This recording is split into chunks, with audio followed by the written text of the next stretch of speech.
You know, folks, no matter how hard we try, there are things we just can't teach you. These are things that you really just have to learn through a life in music. But in a recent interview with Jesse from Sync My Music, we tried to go through some of these things that we can't teach you and maybe teach you the things that we can't teach you. How do we do this? Let us teach you.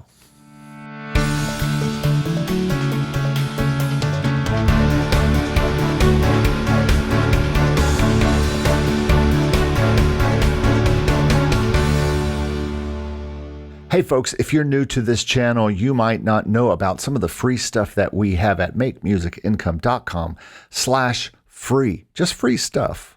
Why wouldn't you like free? First, we have the 50 ways to make music income ebook. These are things you may not have even thought of before, but they are ways that you can make music income today. Go check that out. It's absolutely free. You'll find it right here. Also, we have our upload to Pond 5 video course. It's very short, it's very to the point, and it will show you and get you uploading to Pond 5, which is the place I like to start. As you'll see in this video right here, I love to start with Pond 5. I think it's the place to start your stock music licensing journey.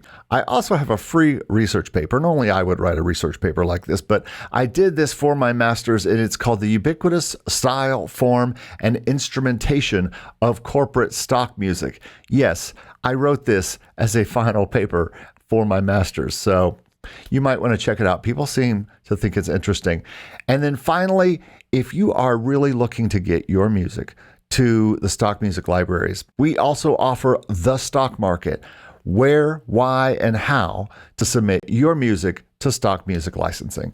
This is a one-of-a-kind book that's a resource to every single library and the link that you can go to actually submit your music and try your luck with your music on those channels.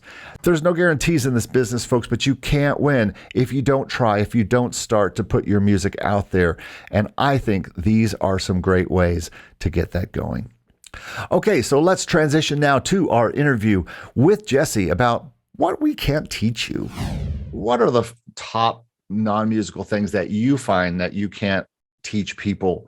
There are tons of things you could do videos about, and you can try to hammer it into their head, but there are just some things people don't or can't get. Do you have thoughts about that?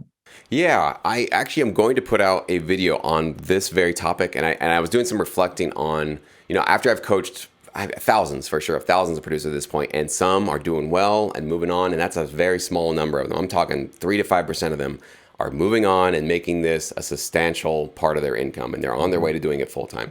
And 95% are in it for a while and then they're gone. Sure. And I'm always like, well, what is that? Like, I can't be that special. There's really nothing that unique about me. And as I was looking back and when I got started, I think the one thing that ensured my success was desperation. I actually had no backup plan. I mean, I could have probably done something else, but I had basically just quit my day job that I was miserable in. I had basically a couple of years, maybe a year of unemployment benefits, and that was it. And then I had such a sour taste in my mouth from working for somebody else that I said, I will do literally anything to not have to go do that again. Because I was literally getting stomach aches going into work, having to say good morning to people and managers that I just hated and I didn't respect at all. So my desperation kicked in. It was like, you better make something work with your music in the next couple of years, or else that's what you're looking back at. You're going to go back and have to deal with just jerks, basically, for your living. And so that scared me. And so I got desperate. So the desperation forced me to get out of bed early and work and work and work and work and work. And that fear, probably combined with a little bit of spite, because I wanted to prove the last company I'd worked with that they were dead wrong. They said that I had no career, I had no future in the music business because they were kind of a music-based company. So I was like, well, I'm going to prove all you people wrong. And I'm scared to death that if I don't prove you wrong, I'm going to be in a really bad situation. So I can't teach that to anybody. Obviously, nobody can give that to somebody. And the luxury and the nice thing that some producers have is they do have a day job, right? And I think that's a really important thing, especially if you've got a family. But when you've got the day job and you've got another source of income and other things are kind of working out for you, you don't have that desperation. So there's no immediate like, all right, well, I don't feel like making music today, but you know what? I'm more scared of not making music my full-time job. So I'm just going to force myself to get into the studio today. I don't want people to make foolish choices and to create a really bad, potentially really dangerous situation for themselves and their families. But I have to say, and I heard this from so many people that have succeeded in whatever line of business they worked in, desperation. Like they took away their plan B. There's no escape route. It's this or bust. So I think that's the biggest thing, that if you can feel that somehow in your life without creating real danger for your family or for the bills that you have to pay, go for it. Yes, I did that. I had the same thing happen 22 years ago. I left corporate and there was no safety net. There was nothing else. I was doing everything I was literally a carny. I helped a friend who had a carnival business, and I set up his trampoline thing and his rock wall, and I helped do that until I started working at the studio, and I just made music the full-time gig. But I had no other choice. There was no other way to make any income other than just doing music full-time. I tell people that there's a lot of things I can't teach them. I tell my students this: I can't teach fire in the belly. I can't teach I can't teach you to want this as much as you want it and I want it, whether it's our channels, whether it's our music, whether it's our pitching or whatever. That I can't teach long range focus, and I can't teach still wanting to do music in 5 years or 10 years or 20 years. And you just do or you don't. I think fire in the belly, most musicians and producers have that. I think it's just a matter of there's definitely an ego involved with that, which is like, well, I want to make it, right? I want to be a successful producer, artist, whatever it's going to be. And I want to be well known. I want to be paid. I want this to be my full-time job. So that fire in the belly is there, and that ego, it can definitely be helpful for you because it pushes you to do better. But that ego can be your enemy when you allow it to, take a rejection personally, for example, from a library. So one particular library you submit to doesn't really like your music, or they don't feel like it's the right fit for them. And then you say, oh my gosh, either they don't know what they're talking about, they're idiots, or I don't deserve anything and I was a fraud and I shouldn't be in this business. So your ego can really distort reality very quickly. So trying to sort of mute that a little bit at certain times, it's kind of more of like a tool. I'd say it's more like when you need it, crank it up. Like when you're creating and you want to just make a huge, awesome, amazing track, crank your ego through the roof, be a narcissist all day long. But when it's time to interact with human beings and trying to be, helpful to them, dial that sucker back down. It's not always useful, and it doesn't need to be in the room every single time. It's hard to really instill people how important professionalism is. I know you talk a lot about this on your channel when you're talking about getting into libraries and talking to them and sending them short, brief, to the point emails.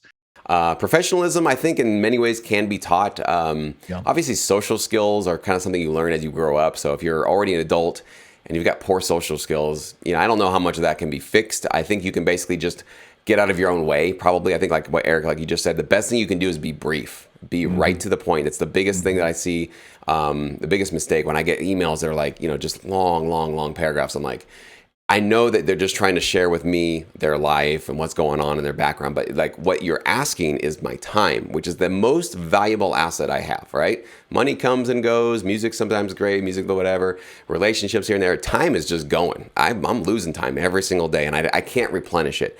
So we just remember that when you are interacting with anybody, to obviously, as you said, keep it super brief. And then just patience. I'm in the patience part of sync licensing personally right now. Yeah, I agree with you. There is something innate in some people where they're willing to put in a couple of years into this thing and wait and go, well, I don't know if I have anything coming into my royalty check, but I hope it does, and I'm going to keep going and have faith that it will. I heard lately on a podcast you did with my friend Dave Croft. We both live here in town together, and you had a great analogy that I've never heard before about patience, especially in this business, about the people who hang in, the people who don't, called the waiting room. And have you done a video on this yet? If you haven't, you need to do your own. No, I haven't. And I've just mentioned in a few videos. I'll briefly explain it. So when you get involved in sync licensing, and especially since 2020, so as I said, so many new producers are getting involved. When you're first getting started, you maybe you see a YouTube channel like this and you're like, wow, there's a lot of people kind of learning about this thing. And you're looking around thinking, like, man, there's a lot of people that are going to be my competition. So looks a little too crowded to do well. And you're in many ways, you're right. There are thousands, if not tens of thousands of producers that are getting into this business all the time, jumping in probably on a monthly basis. But what you don't realize is that, as I just mentioned, about 95% of them are bailing out very soon, within 6 months, maybe a year at the most. Most people just heard about it, got excited, it's a shiny new toy, and they're all about it for a couple of months until some other new shiny toy comes along, and then they're chasing that. So just keep that in the back of your mind, that as it feels very crowded in the beginning phase of this, as you're shopping the libraries, getting your first couple of contracts, as the years go on, that waiting room gets smaller and smaller, and pretty soon you're going to be in a room of maybe 10, 20, maybe 30 or 50 at the most, other producers and composers on the library that you work with, and you guys are going to be getting all the briefs and all the opportunities. And even some of them here and there, you'll see that they drop off. If you're on the library with me, I've dropped off, right? You don't see me anymore on there. So it just happens after a certain amount of time. People either drop out, or in a short amount of time they drop off. So just don't let the large numbers in the beginning of I call it the waiting room, scare you off from finding out that there are smaller rooms to get into much further into this business. Because if I know one thing of working with artists and clients and music people for the last 25 years is they will eventually quit. And the reason I still make music income full time is because I never did. And every week someone calls me and says, "Hey, Eric, you still doing music? Can you help me with this song?" And I'm like, "Yeah." And so, there's always work, because guess what? I still do it. I haven't stopped doing it. And if I had stopped and my skills were low, I wouldn't be able to say yes and knock something out for them, and they wouldn't come back to me ever again. And then boom, I would be lost for that client who comes back every 5 years or whatever. But I think that's just something I can't teach to people. Well, I can. I literally do teach that to students right now, and that's one of the last things I say to them before they leave my class, and move on to the next section of what they do in this school. But I say, you've got to keep doing this. You've got to keep doing. If you want to be doing this in 20 years, you better be still doing it then in 20 years. And that's a hard thing to teach.